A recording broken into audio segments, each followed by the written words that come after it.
Okay, so let's just get started then. Okay. So for those of you who don't know you and haven't had the pleasure of attending a workshop with you, I wanted to start with a few questions just to help people get to know you a little bit better. So what is the best piece of advice you've ever received as a head teacher? It's interesting. When I was still teaching in a city school in just outside of New York City, I had an administrator. That's what we call, an administrator that told me I should go back and get my master's degree in school leadership. Only at the time they called it school administration. I remember looking at him and saying I would never be a school principal, because that's obviously what we call head teachers here. And so a few days later, I was working out at a gym with these, and I always saw these two guys who were retired teachers, and they knew my principal. And when I told them what he had said, they said, "What if you could be the principal you want to be and not the principal you have to be?" And I would say that was advice that was given me back probably in about 2000, 2001. It was definitely advice that stayed with me for a long period of time. And I went back to get my degree in school leadership because I felt like, you know what, I think they're right. I don't need to be the principal that I sort of perceive principals to be. I could really be the principal that I wanted to be. And I wasn't quite sure what that was going to look like, but I knew it had something to do with being in classrooms and building relationships with kids. Yeah, nice. I like that. What if you could be the principal you want to be, not the one you think you should be? Yeah. So following on from that, what's your most memorable experience so far in your whole career?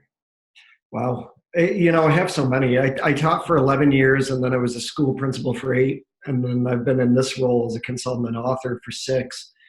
I think overall, for me, it was the relationships I built with students when I used to teach.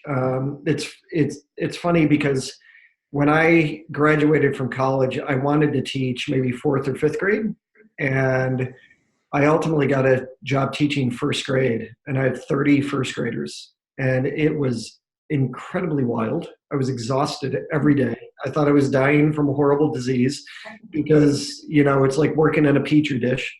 But overall, like getting to know kids that were coming from tough backgrounds or building relationships with parents, definitely a highlight for me. And then as a principal, I loved being the school principal. I really,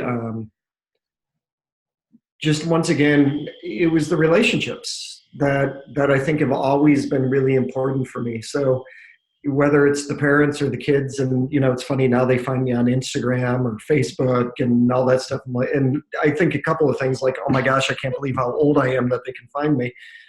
But the relationships you can build with students and parents and teachers over a long period of time is one thing that I will always appreciate from education, because you just learn so much from working with people that maybe have diverse thinking than you do.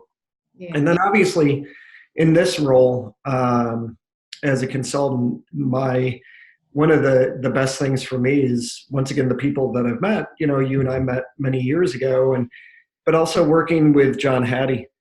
John has really, he's been a mentor for me. He's taken me under his wing. He's introduced me to different ways of thinking about research.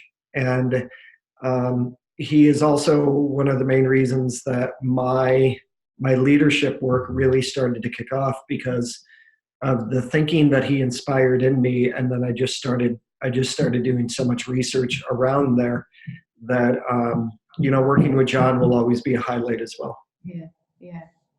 As you said, lots of great highlights there. Mm-hmm. And as you mentioned, we've worked together a couple of times now in Scotland. So I'm just interested for our colleagues out there in Scotland, what are your lasting memories of Scotland?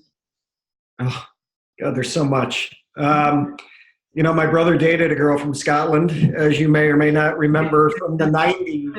And, we've been on Facebook with her family for years, even though they broke up in the 90s. So I always had sort of this impression of just incredibly friendly people. And then when I went there for the first time, it is an incredibly beautiful place. We're not used to seeing castles so often in the States. But also, and I know in the last question I talked about the relationships, but honestly, the people have been absolutely amazing. Incredibly friendly, warm. Can't always understand you, but I just I love coming to Scotland. So I've spent some time in Edinburgh and Glasgow. So just I think that the impression that I've always left with is that anytime I've been together with people from Scotland, there's been this deep thinking, which has been really great during workshops, where they've asked deep questions, they think of things deeply, but also just the friendliness and warmth of the people is absolutely amazing. Yeah, we do pride ourselves on our warmth of welcome. Because the weather might not be so warm, so the welcome definitely is. But no, I love, actually my screensaver is, has been for the longest time. It was the shot that I took outside of my hotel room, or a hotel room window of the castle, of Edinburgh Castle. So it's beautiful, beautiful country. It is, it's gorgeous, but as you say, the weather not always the case. There's no such thing as bad weather, just the wrong clothes. That's right. I remember you saying that, so I'm always well prepared when I show up. Yeah. Okay, so thinking a bit more about your work around leadership and your work with school leaders, and obviously you've had the privilege of working with school leaders around the world. I'm just interested in why you believe so strongly that collaborative leadership is important.